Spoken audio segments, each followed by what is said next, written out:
The Telltale Heart by Edgar Allan Poe. True, nervous, very, very dreadfully nervous I had been and am, but why will you say that I am mad?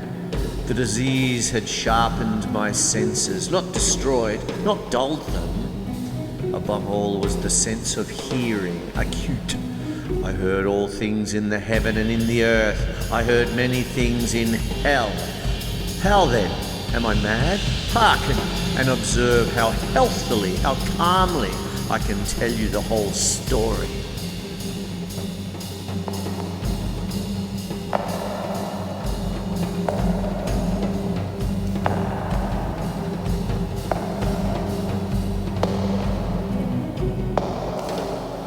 It is impossible to say how first the idea entered my brain, but once conceived, it haunted me day and night.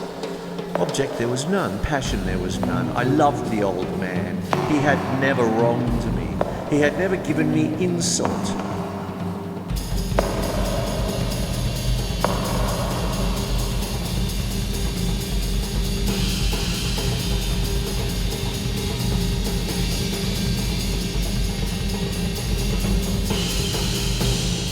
For his gold I had no desire. I think it was his eye, yes, it was this. He had the eye of a vulture, a pale blue eye with a film over it. Whenever it fell upon me, my blood ran cold. And so by degrees, very gradually, I made up my mind to take the life of the old man, and thus rid myself of the eye forever.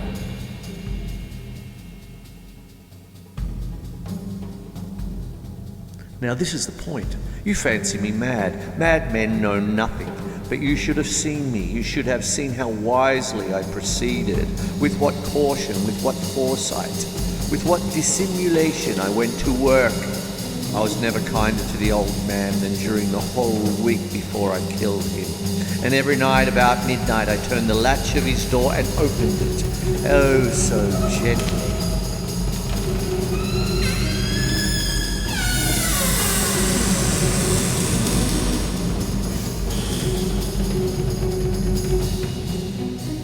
And then, when I had made an opening sufficient for my head, I put in a dark lantern, all closed that no light shone out, and I thrust in my head.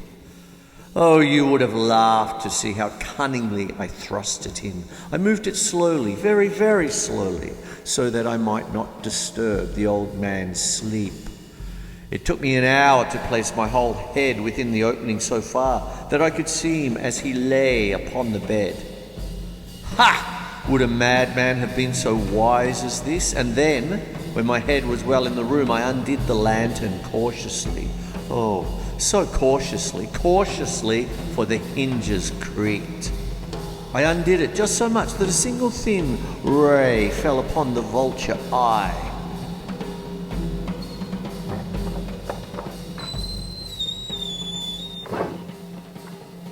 And this I did for 7 long nights, every night just at midnight, but I found the eye always closed. And so it was impossible to do the work, for it was not the old man who vexed me, but his evil eye.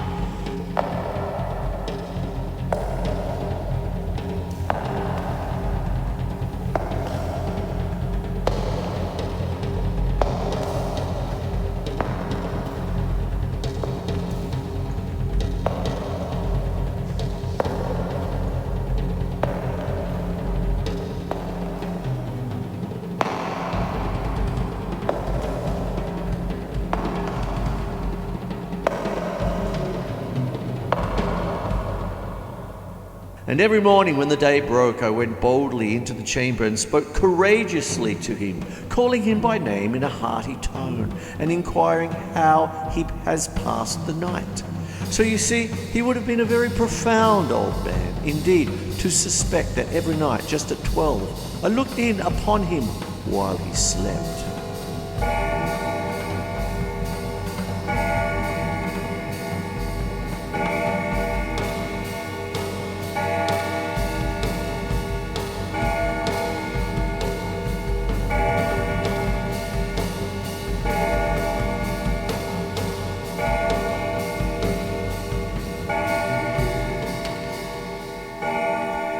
Upon the 8th night, I was more than usually cautious in opening the door. A watcher's minute hand moves more quickly than did mine.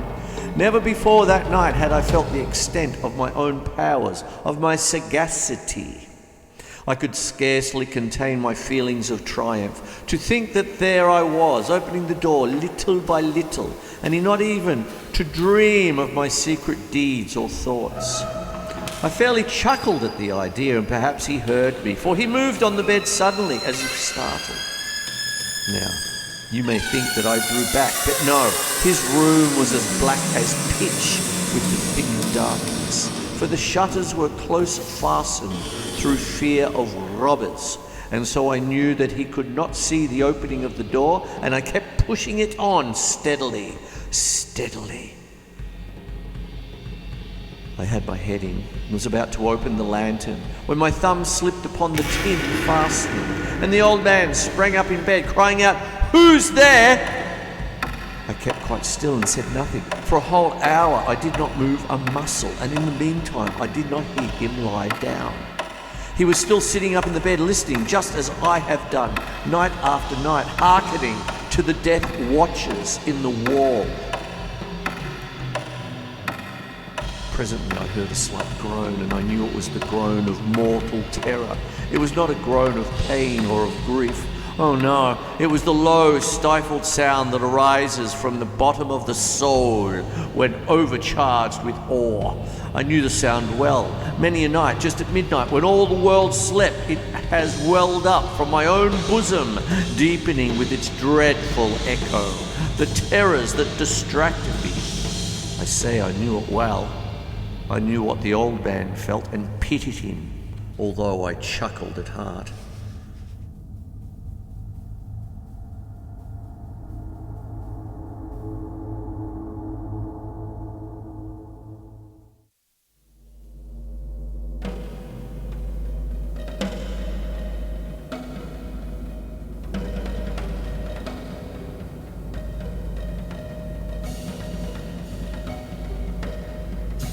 I knew what he had been lying awake ever since the first slight noise, when he had turned in the bed. His fears had been ever since growing upon him. He had been trying to fancy them causeless, but could not. He had been saying to himself, "It is nothing but in the wind, in the chimney. It is only a mouse crossing the floor." Or, "It is merely a cricket which has made a single chirp." Yes, he had been trying to comfort himself with these suppositions, but he had found all in vain. All in vain, because death, in approaching him, had stalked with his black shadow before him and enveloped the victim. And it was the mournful influence of the unperceived shadow that caused him to feel, although he neither saw nor heard, to feel the presence of my head within the room.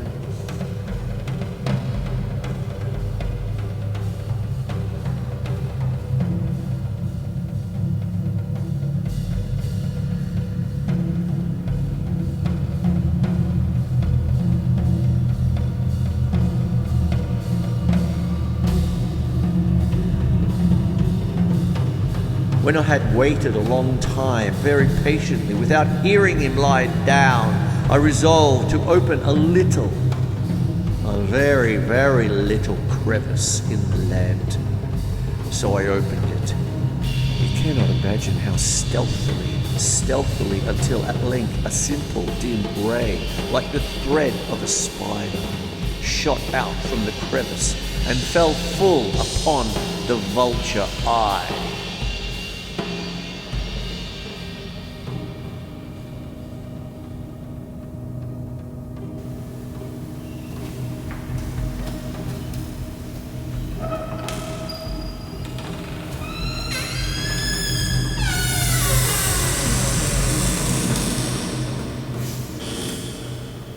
It was open, wide open, and I grew furious as I gazed upon it. I saw it with perfect distinctness, all a dull blue, with a hideous veil over it that chilled the very marrow in my bones.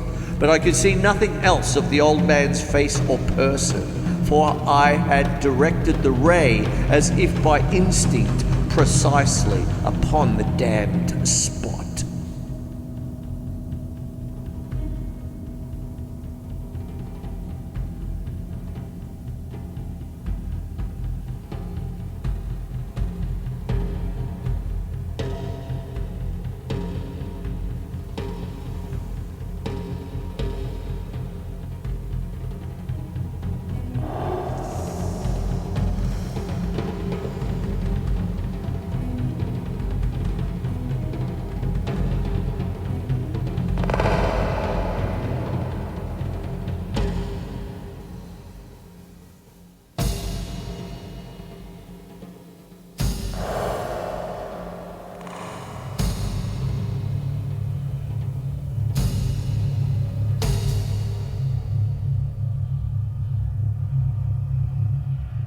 And have I not told you that what you mistake for madness is but over-acuteness of the sense?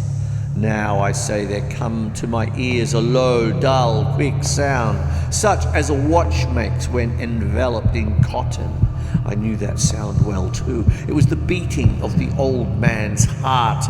It increased my fury, as the beating of a drum stimulates the soldier into courage.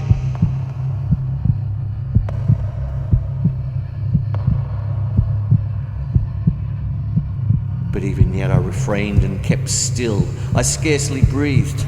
I held the lantern motionless. I tried how steadily I could maintain the ray upon the eye.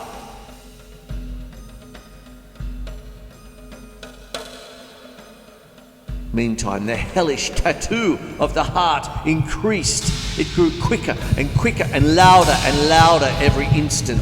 The old man's terror must have been extreme. It grew louder, I say louder every moment. Do you mark me well?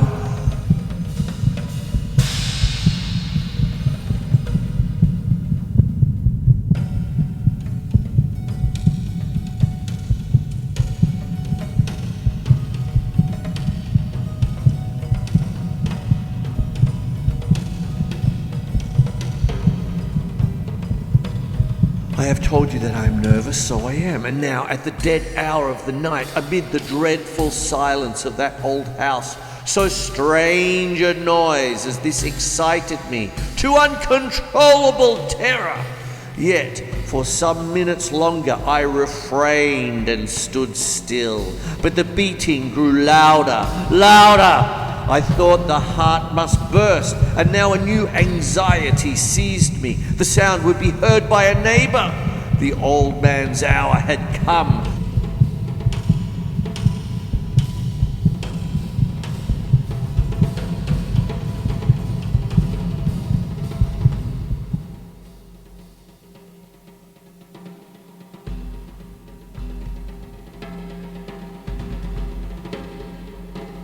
With a loud yell, I threw open the lantern and leaped into the room. He shrieked once only. In an instant, I dragged him to the floor and pulled the heavy bed over him. I then smiled gaily to find the deed so far done.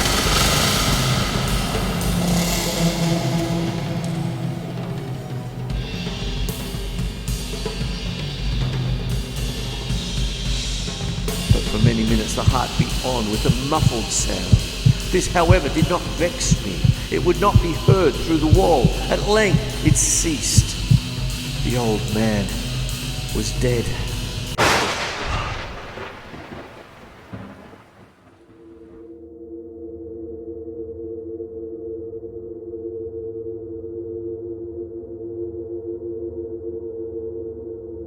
I removed the bed and examined the corpse.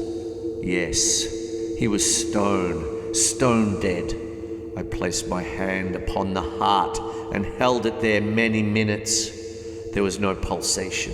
He was stone dead. His eye would trouble me no more.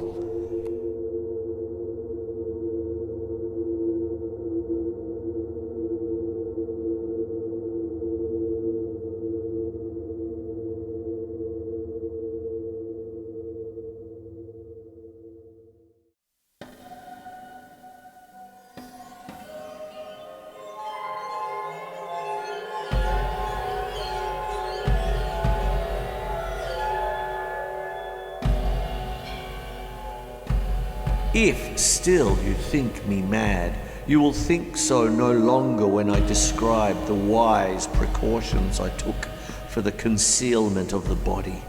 The night waned and I worked hastily, but in silence. First of all, I dismembered the corpse. I cut off the head and the arms and the legs. I then took up 3 planks from the flooring of the chamber and deposited all between the scantlings. I then replaced the boards so cleverly, so cunningly that no human eye, not even his, could have detected anything wrong. There was nothing to wash out, no stain of any kind, no blood spot whatever. I had been too wary for that. A tub had caught all.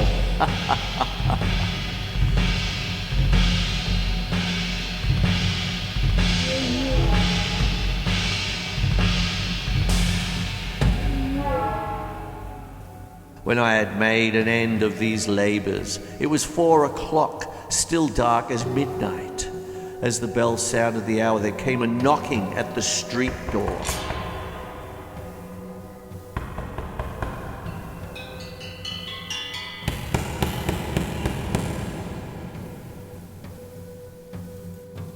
I went down to open it with a light heart, for what had I now to fear?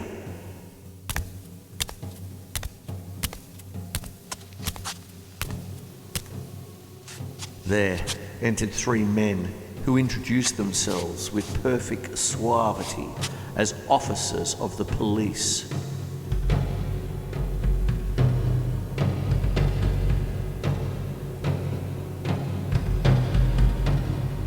A shriek had been heard by a neighbour during the night. Suspicion of foul play had been aroused. Information had been lodged at the police office, and they, the officers, had been deputed to search the premises.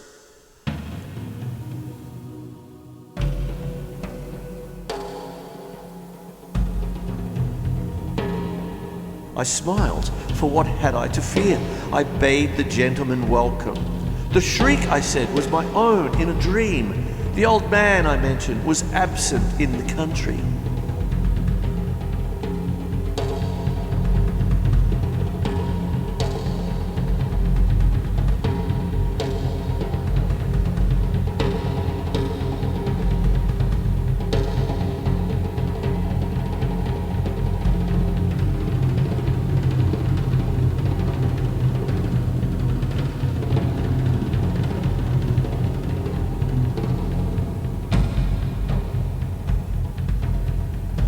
I took my visitors all over the house. I bade them search well. I led them at length to his chamber. I showed them his treasures, secure, undisturbed. In the enthusiasm of my confidence, I brought chairs into the room and desired them here to rest from their fatigues, while I myself, in the wild audacity of my perfect triumph, placed my own seat upon the very spot beneath which reposed the corpse of the victim.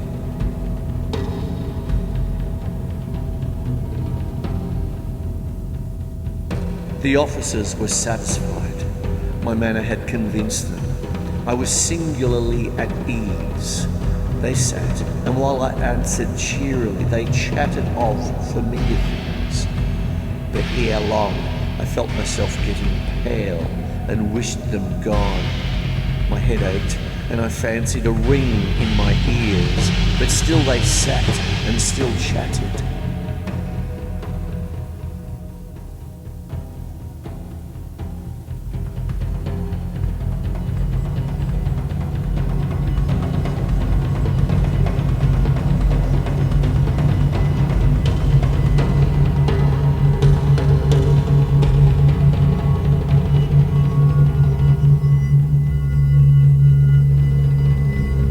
The ringing became more distinct. It continued and became more distinct.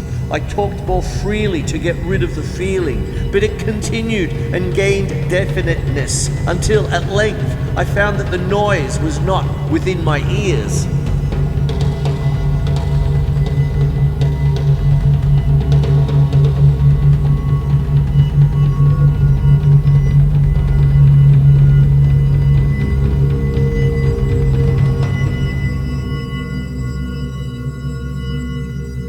No doubt I now grew very pale, but I talked more fluently and with a heightened voice. Yet the sound increased, and what could I do? It was a low, dull, quick sound, much such a sound as a watch makes when enveloped in cotton. I gasped for breath, and yet the officers heard it not.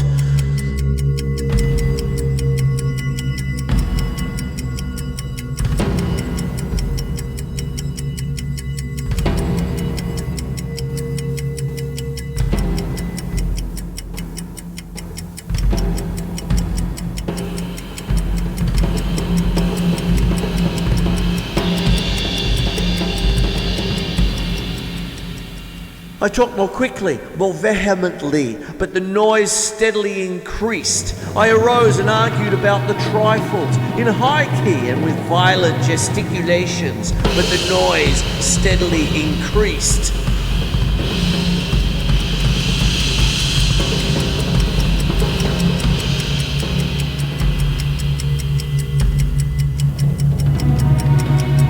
Why would they not be gone? I paced the floor to and fro with heavy strides, as if excited to fury by the observations of the men. But the noise steadily increased. Oh God, what could I do? I foamed, I raved, I swore. I swung the chair upon which I had been sitting and grated it upon the boards. But the noise arose over all and continually increased. It grew louder, louder, louder, and still the men chatted pleasantly and smiled.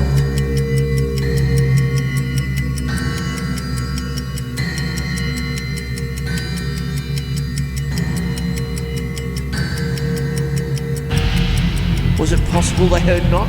Almighty God, no, no! They heard, they suspected, they knew!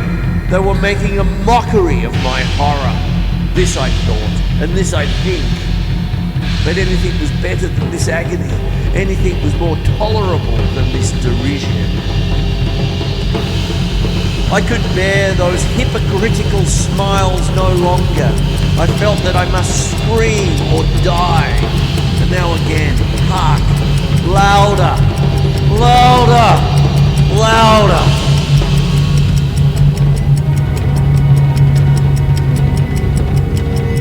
Villains, I shrieked, dissemble no more. I admit the deed. Tear up the planks. Here, here. It is the beating of his hideous heart.